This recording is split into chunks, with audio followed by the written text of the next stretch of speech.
Oh, hello. On today's episode of Kill Team Shower Thoughts, and Shatterpoint Shower Thoughts, and in fact, really, it's a generic tabletop gaming shower thought today.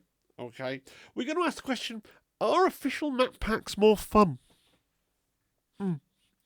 So, what sparked this off? So, there are a couple of things going on here. So, generally, for those of you that don't know, most of us watching this are going to be avid kill teamers, but for those of us who don't know, okay, generally in the kill team community, we use the official map packs from the approved operations deck, okay? So, these are maps like the one you saw on the thumbnail, provided by Games Workshop, the company that publishes the game, that tell you exactly how you should be laying out the plastic terrain that they provide in the terrain sets that they manufacture.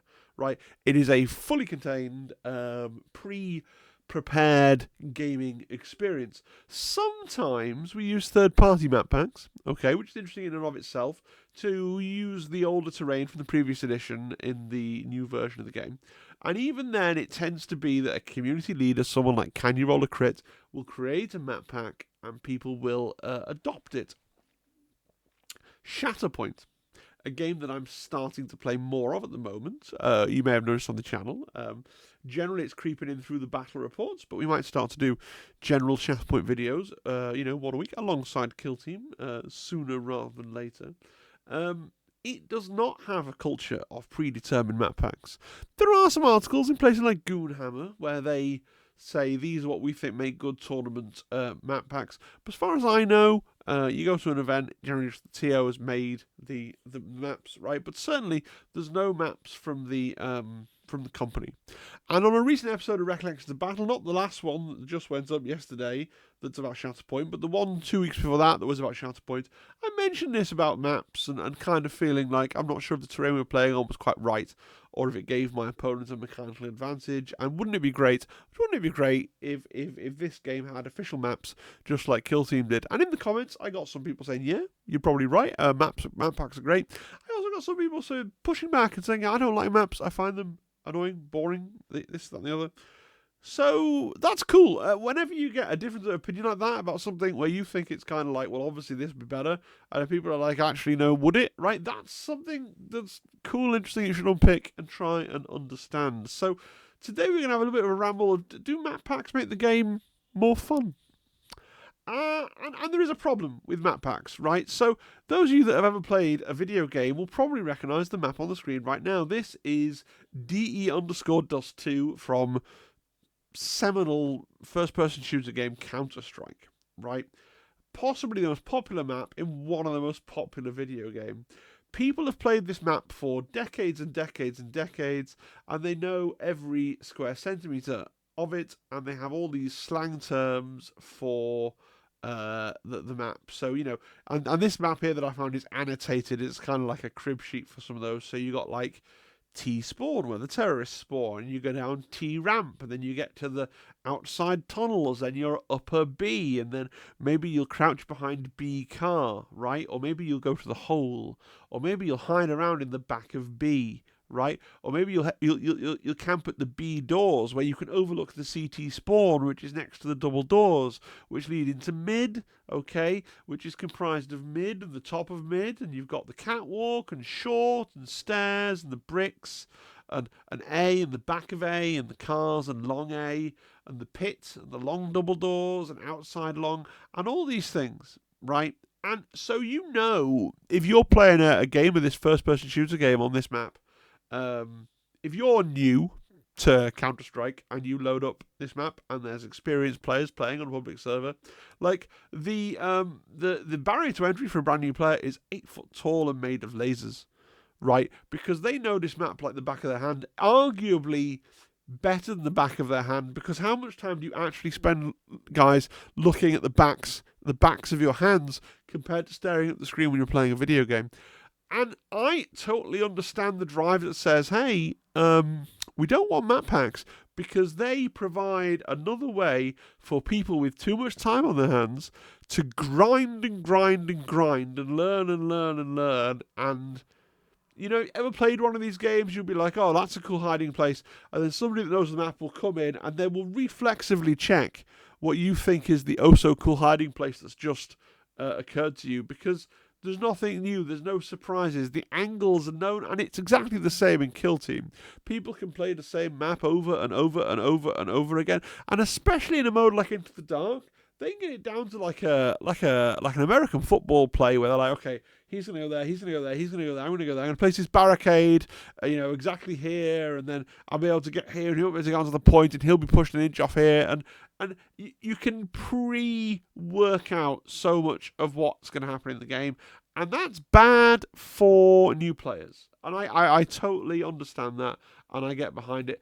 And it's not just bad for new players; it does raise the floor against new players, which I think is the biggest problem with it. But if you throw your mind back to my last Shower Thoughts video, where I asked if Kill Team was fun, and I talked about Barbenheimer. I talked about how both of these films are excellent, but you can't accuse Oppenheimer of being a fun film. It's thinky, it's thought-provoking, it's emotional, but it isn't fun, whereas the Barbie movie is fun. And I sort of said that you can talk about games like this, and saying, oh, this game isn't fun, isn't a synonym for saying this game is bad. It may be one of the best crafted games that's ever been created, but it might just be that it's serious business. Okay? Does anybody find chess fun? Right? So, okay, I don't want to rehash that entire video, but if you are a bit more Barbie, right? I think most people are on a spectrum, but if you're a bit more Barbie, if your main sort of thing that you're trying to get out of playing a game is just grins and fun, but you like the game and you play it a lot, you don't want to play on the same map again, right? It might be easy for you, but it's dull. Right? In the same way that some people that play Counter-Strike a lot don't want to grind DE Dust 2 over and over and over again, because even among their fellow players that have played it for the game for a long time, their fellow people who've already attained a level of expertise, it's dull. It can become dull as dishwater. Again, it's going to depend on how often you have to play and how many maps they are, but like having set maps that like these are the maps that you will run, it will get boring for people who like to have fun and excitement and change and challenge. Now, of course, there will be people out there that are more the Oppenheimer end of the thing, who they want to attain that mastery. So if they can control as many variables as possible and make the game as predictable as possible, that's what they'll do. I mean, consider chess. Chess is extremely popular.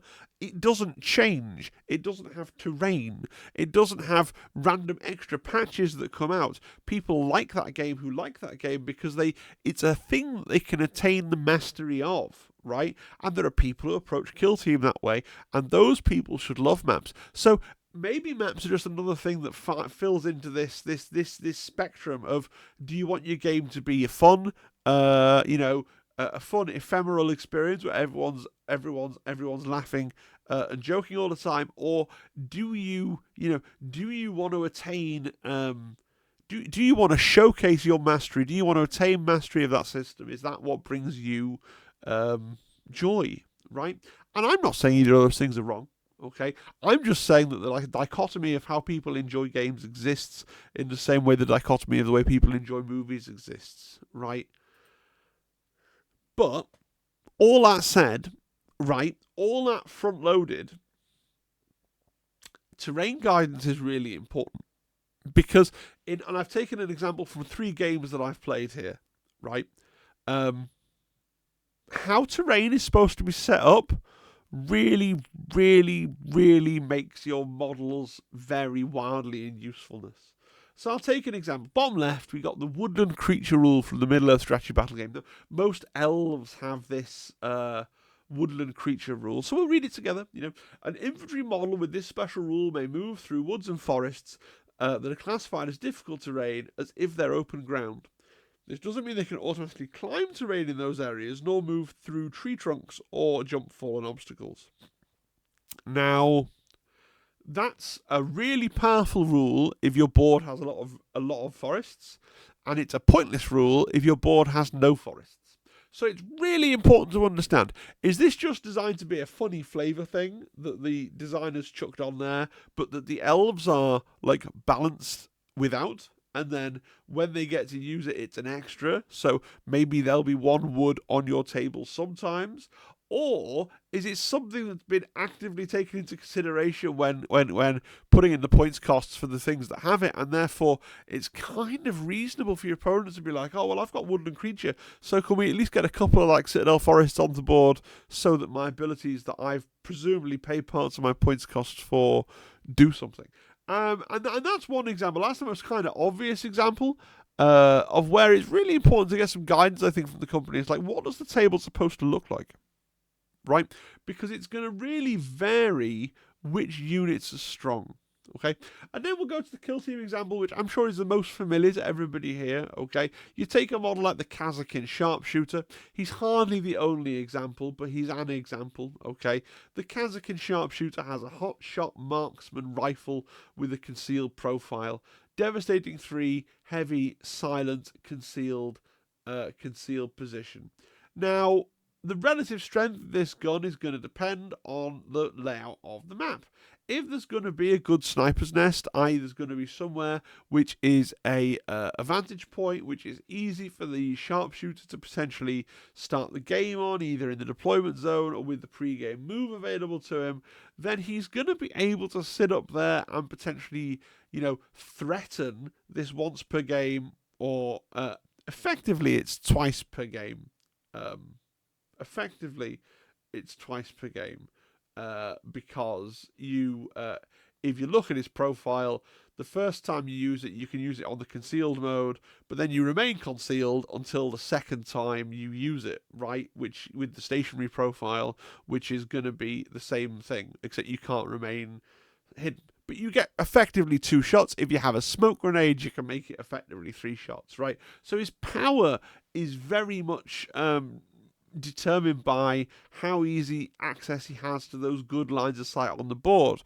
So the way the board is set up is really going to massively impact whether this guy's worth having, right? Does he have some? Because he's not mobile, he can't move. He's got heavy, it's not heavy dash, it's not heavy reposition, it's heavy, right? He's got a powerful weapon, but he can't move and shoot it. So how does the board look is a massive, massive feature on how strong this miniature is. We'll give you another example. Asajj Ventress here from Shatterpoint. So Asajj Ventress, Sith assassin.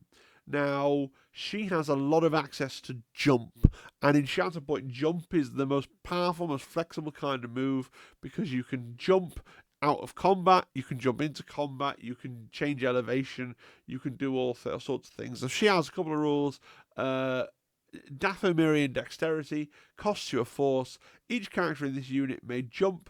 This unit may use this ability twice during its activation instead of a normal one. So again, she's not the only example of a character that has access to multiple jumps, but having access to multiple jumps, again, she pays for this ability. She is less strong in close combat than some other things that perform a similar role. You are taking a nerf to your ability to fight and kill in exchange for, among other things, a lot of mobility.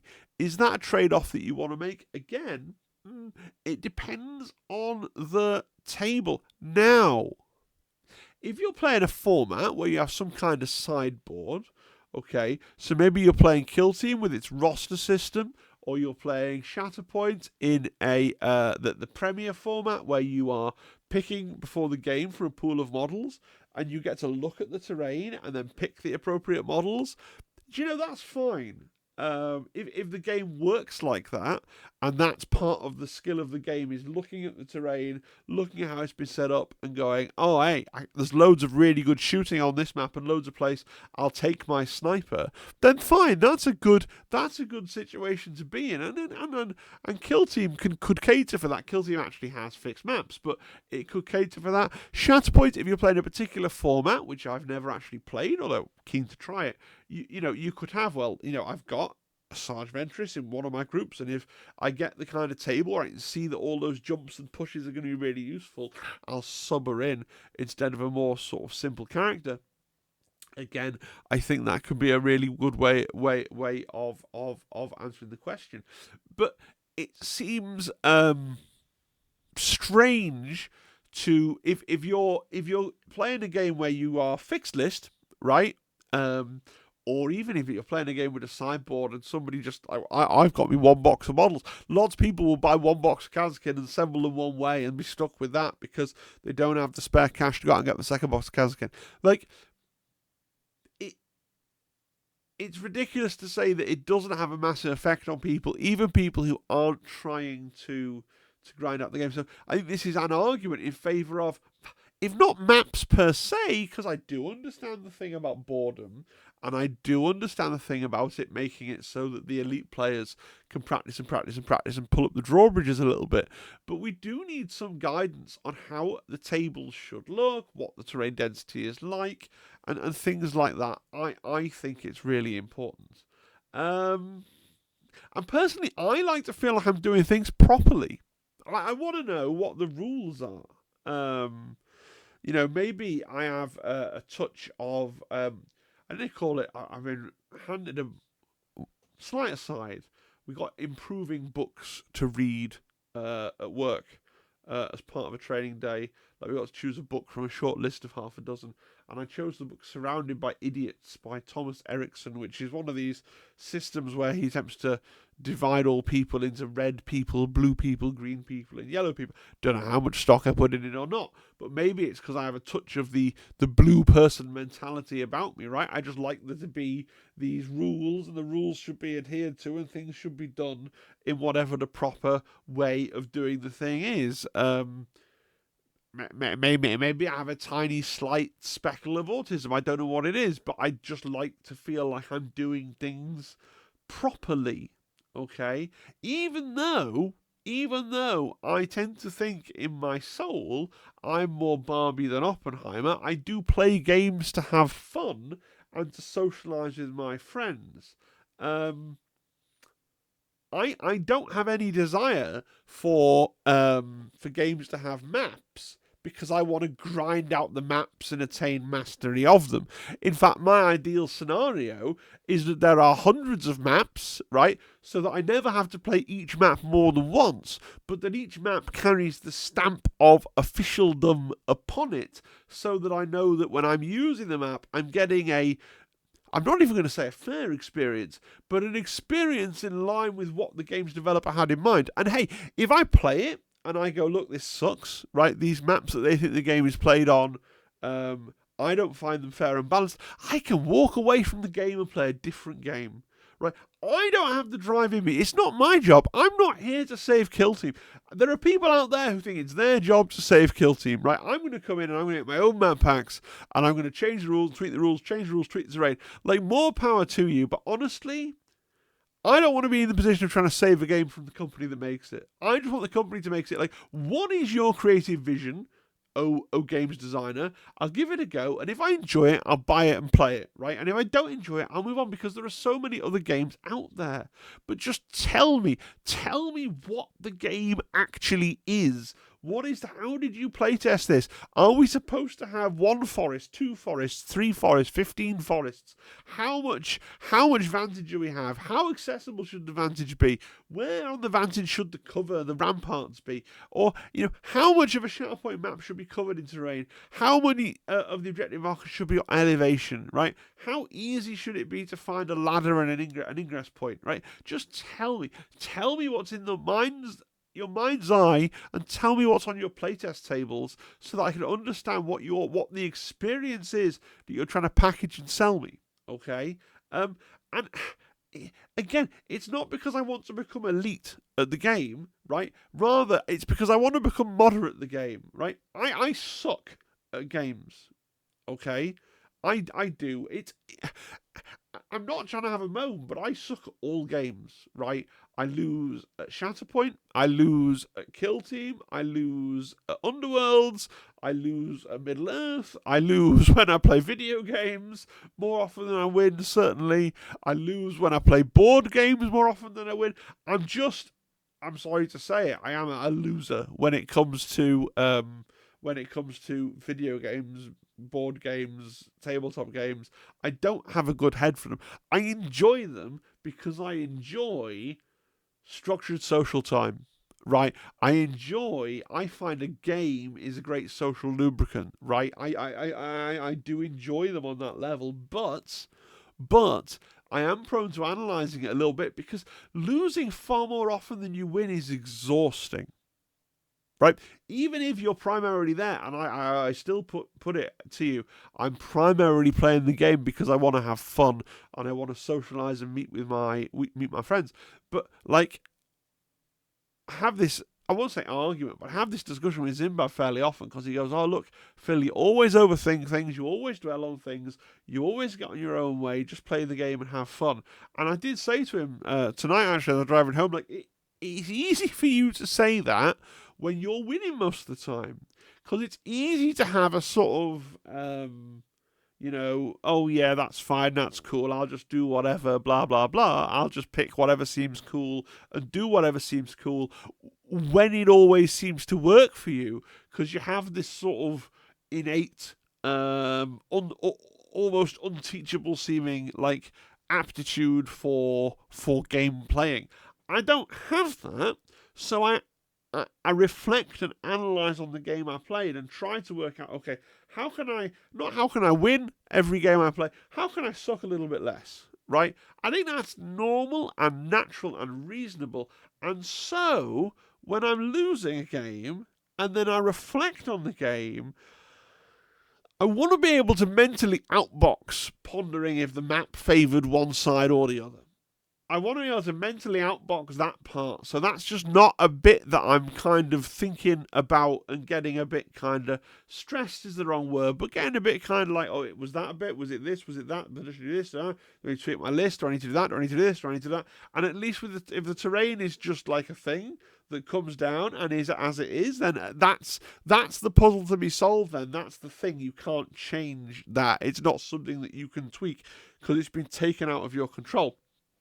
And speaking of taking things out of your control, I'm imagining, I don't know, but I'm imagining tournament organisers also really enjoy having the map layouts handed to them by the companies. Because, if you go to...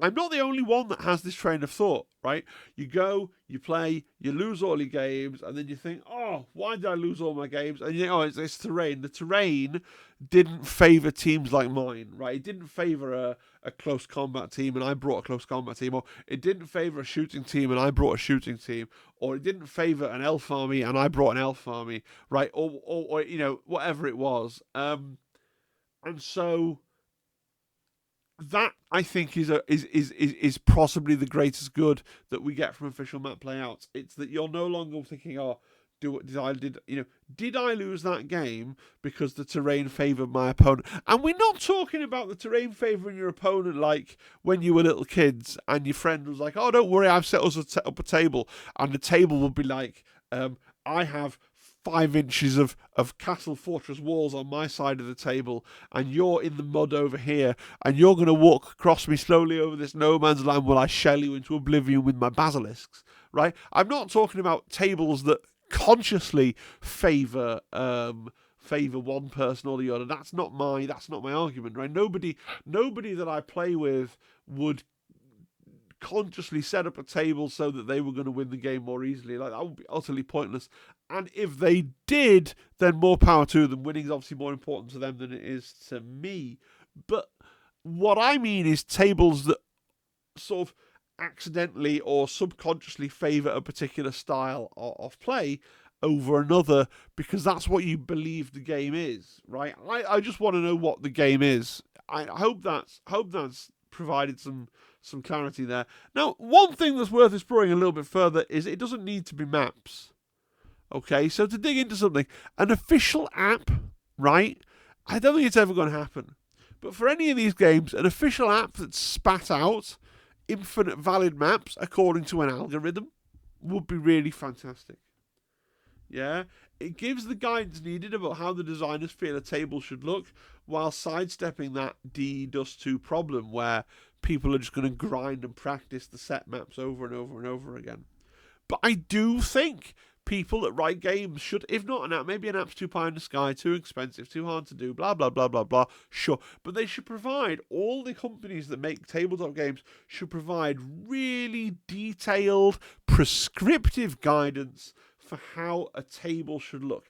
It could stop short of being maps per se, right? It could be, look, you've got to use 7 pieces of terrain, and we recommend that they're going to be like, spread evenly or cluster towards the center or whatever it is, and the objectives, no more than one objective should be off the ground level, or whatever the rules would be, right? But they need to write a page of this is how we at company set up maps for this game, because even think back to Kill Team 21 launch, right?